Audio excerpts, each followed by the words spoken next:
Hello friends, welcome to another episode of Techie Tuesdays. I'm your host and coach S. Ravi Kumar. Techie Tuesdays is a weekly show where I answer to your tech and career related queries. If you like my answers, then please subscribe to my channel and share this video with your friends, family and colleagues. So without further ado, let's get started with today's questions.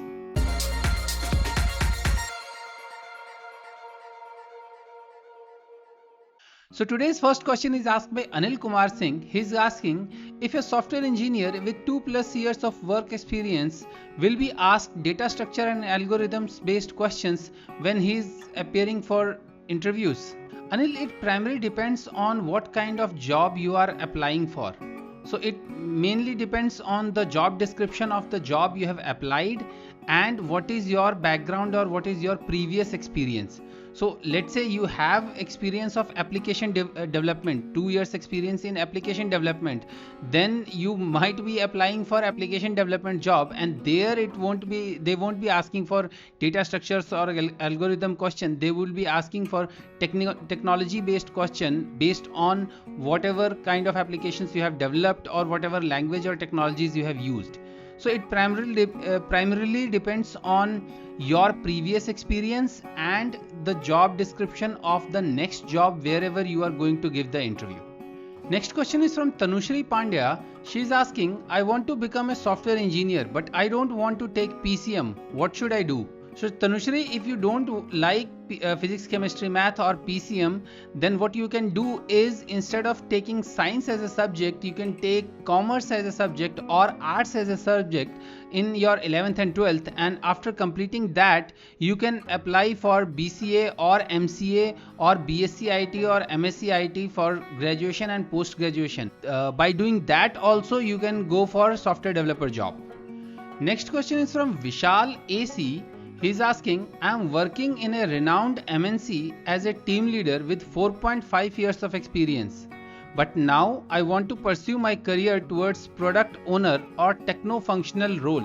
What certification should I do to proceed in this path? Vishal, first of all, congratulations on becoming a team leader in just 4.5 years of experience. Usually people become team leader in software industry after around 7 to 10 years of experience. So you have achieved that very early. So that's a good job. Congratulations on that.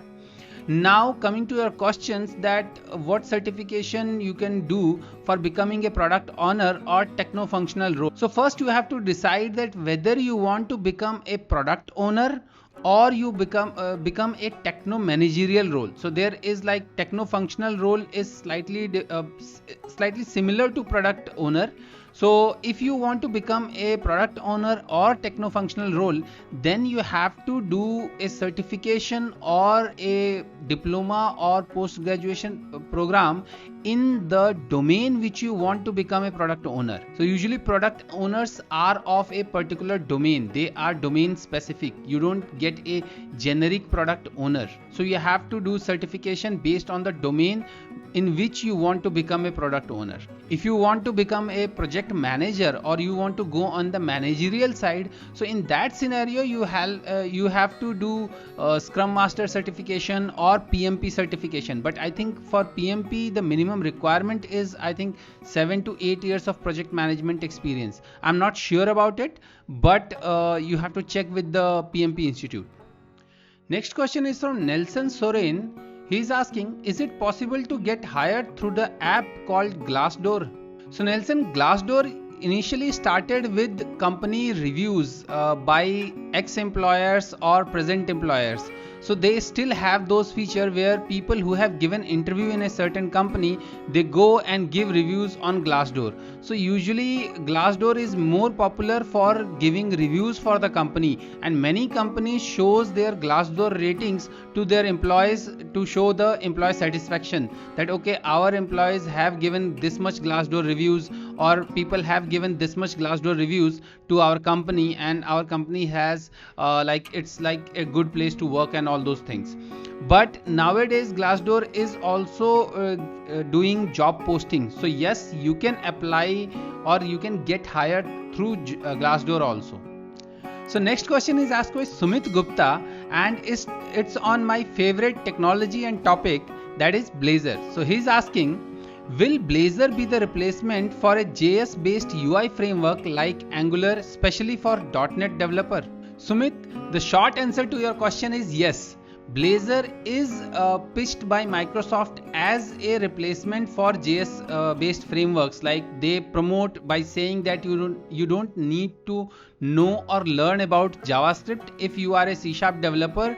Still you can create single page architecture applications, web applications like Angular or React using Blazor, C# and HTML. So Microsoft is kind of positioning it as a replacement for JavaScript based UI frameworks like Angular or React.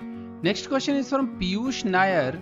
He's asking, if an employee is found to be absconding in a company, will he get selected if he again gives an interview in that company? Piyush, usually that employee will not even get a chance to give interview next time in that company, because whenever an employee leaves a company, there are some exit formalities like relieving letter, experience letter and all those things. So if an employee is absconding and he has not taken all those documents, so technically, like, even though he has marked as absconding, he is kind of blacklisted in the company. So next time whenever his resume will come for an interview for any position, the HR will not even consider his resume or give him a call for the interview. Next question is from Anup Anthony. He is asking, what would be a good project for teaching big program concepts?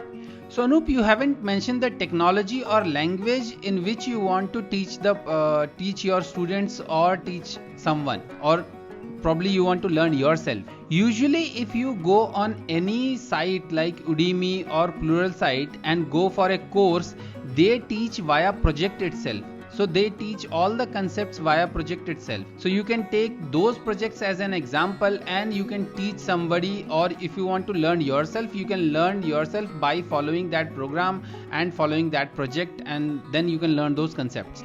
If you talk about Microsoft technologies, Microsoft has already created one sample application called eShop on containers, then there is eShop on web, then there is eShop on mobile. So basically it's an end-to-end enterprise application, complete enterprise application of creating an e-commerce website or e-commerce site using Microsoft technologies, be it ASP.NET Core, be it Docker, be it Blazor, be it mobile application using Xamarin. So they have created different applications. The main is like eShop. So if you search for Microsoft architecture guides, you will get this sample application which has all the big program concepts implemented in that application. Although frankly speaking, it is not possible to implement all the 100% programming concepts of a language in one single application. Usually you have to create many small applications based on those concepts and then show it as an examples. Next question is from Pooja Kadalia. She's asking, I have a career gap of almost 3 years after 3 years of experience in .NET development. What are the options for me to restart my career? Pooja, there might be some reason for taking those gap years. So you can apply for the job in .NET Technologies itself, and you can mention that you have got you have gone for a gap year due to certain reasons, whatever reasons you have, and you can apply. Most of the companies hire people with gap years also. So that won't be a problem, provided you have the knowledge of the technology for which you are applying, or you have the knowledge of the job for which you are applying. So you said that you have experience, 3 years experience of a .NET developer. Maybe you can brush up on latest .NET skills like .NET Core, .NET 5, how does these things work, and then you can apply for a .NET job. Another option for you would be to apply for freelance jobs. Like you can go on sites like Upwork or freelancer.com, and there you can apply for freelance job based on .NET Technologies. Assuming that I'm assuming that you want to continue your career in .NET Technologies itself. Next question is from Riya Sharma. She's asking, What would you suggest for someone who has 4 years of work experience by now, full-time MBA or executive MBA, considering the motive is to attain a job in a reputed MNC? Ria, I won't suggest you to go for full-time MBA because there are many considerations which you need to check before going to for full-time MBA, like monetary consideration, and are you able to afford the gap of those 2 years or 2.5 years. You might have to prepare for CAT or something, because of course you have to you have to give those competitive exams, so you have to prepare for them. So my suggestion for you would be to go for executive MBA, but don't do executive MBA from any normal private institute. Do it from some reputed institute like IIM. There is IIM Lucknow Executive MBA program. Then there is like Executive MBA by IIM Kozhikode. So you can try Executive MBA from those institutes. I won't suggest full-time MBA because in that scenario you will have to leave your job. But in this scenario, what will happen that you can apply your learning of MBA in your day-to-day job also. You can talk to your manager, because most of the time in case of executive MBAs, they will give you some assignments or they might ask you for some documents from your current company. So you can talk to your manager that okay, I'm pursuing my executive MBA from so and so institute, and I have cleared this exam and I want to do this. And then you can ask your manager for help in any kind of assignment or any managerial task. So you can apply your learning of executive MBA in your job if given a chance. So my suggestion for you would be to go for executive MBA instead of full-time MBA. Next question is from Jayesh Manglani. He's asking, which is better among BPO paid jobs versus unpaid internship in IT sector for a BTech pursuing student third year? Jayesh, my answer for you would be none of above. Like, not the BPO paid job or unpaid internship. Number one, go in BPO if only you want to pursue your career in BPO. So you said that you are pursuing BTech. So if you are a BTech student and you might have some goals, what do you want to become? So if your goal is to become a BPO professional or you want to go in BPO line, then of course then go for BPO. But if your goal is to become a developer or programmer or become someone in like IT line, software development line, then I don't think you should go for unpaid internship either. Because if like money is kind of a big motivator. Money is not everything, but yes, for a job money is a big motivator. So you shouldn't go for unpaid internship ever. Even if it is 5,000, go for that internship instead of going for an unpaid free internship, because you won't learn anything. And when you are working somewhere for a free, like you are working as a free labor, so people will not give you that respect. Like, that's my personal opinion, that you won't get respect which you deserve, because you are a qualified professional.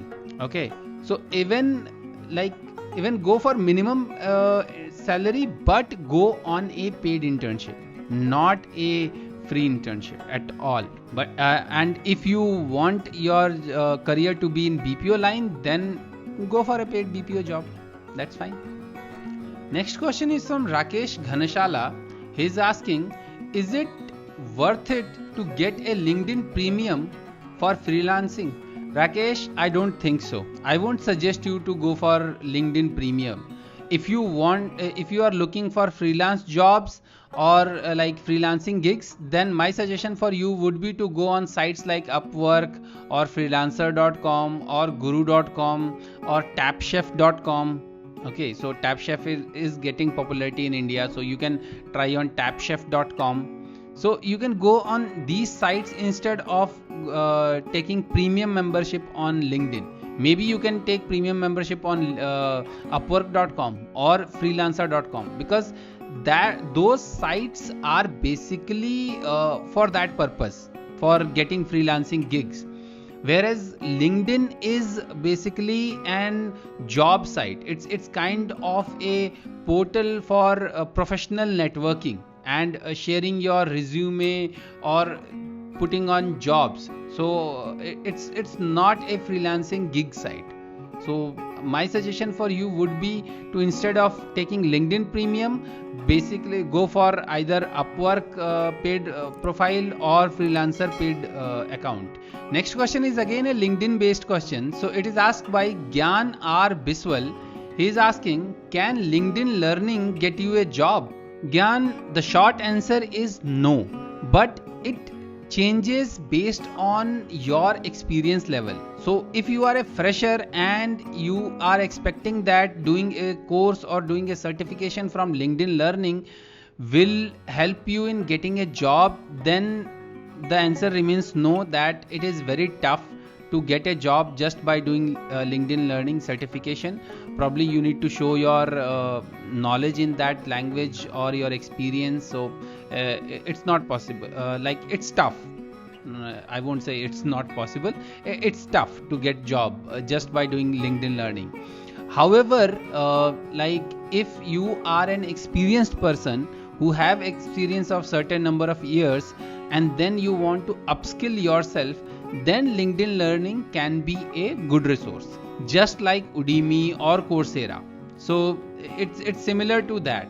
The only difference is, like, on Coursera you might get a degree from some foreign university if you are paying for that. It's very costly, of course, but it's similar. LinkedIn Learning is typically similar to Pluralsight or Udemy, that you can just learn, you can upskill yourself by LinkedIn Learning.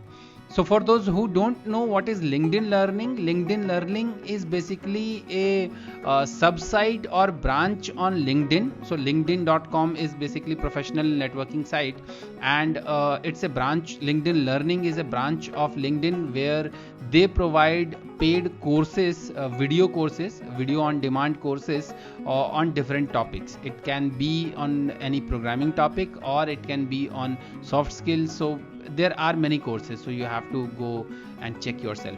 But the answer to your question, Gyan, is no, it won't help you. Next question is from Nihit Saha. He is asking, what should I do if I get a non-tech role in a service-based company and want to switch to a product-based company in the future?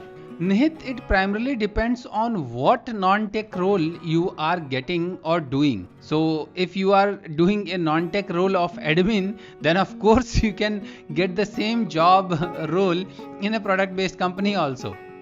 So you have to check that what non-tech role you are doing, and does the product-based company which you are targeting has same non-tech role or not. If you want to change from non-tech role to a tech role, then of course you can do that also, but then you have to prepare for that by preparing for the technologies on which that product-based company is working. So yes, it is possible to shift in a product-based company. The answer to your question is yes, it is possible to shift in a product-based company, but there are many conditions. So conditions apply. Next question is from Abhinav Singh. He is asking, I have been working as a software engineer for 1 year, but my company is switching me to different technologies in every 3 months. Is it good or bad for my career? Abhinav, in my opinion, it's good for you. If company is giving you time to learn those new technologies, even though they are switching the technologies, if the company is giving you time to learn those technologies, then I think you should go for it. It primarily depends on what is your long-term goal. If you want to go in managerial side, then the technology will not matter, because you will anyway gain experience from these technologies, different technologies. Even if you want to go on the architectural side, then also it will give you experience of different technologies. So yes, it is kind of good for you in long term, because you will get exposure to different technologies and practical implementation of them in enterprise level. or you can say corporate level, professional level, I would say. Usually when somebody has to learn something new, they have to do it themselves, or they have to do it via course, but you are getting the chance to learn new technologies in on the job itself. So it's a good thing, of course. So it mainly depends on what is your long term goal, but overall it's good for you.